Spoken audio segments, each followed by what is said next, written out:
Astagfirullahaladzim, teman-teman. Malam tadi nih pulang kerja jam 12 malam ke rumah, ada yang melintang, ini ternyata batang sawit tumbang.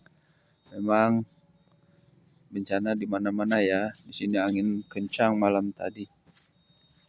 Alhamdulillahnya nggak sampai kena rumah, masih dalam perlindungan yang Maha Kuasa. Tetap hati-hati sobat dimanapun berada. Sekarang musim pancaroba, kalau nggak banjir, hujan, angin, longsor dan lain-lain, selalu mengharap perlindungan dari Yang Maha Kuasa. Semoga kita diberikan kesehatan, diberikan keamanan, dan senantiasa dalam lindungannya. Amin ya Rabbal Alamin.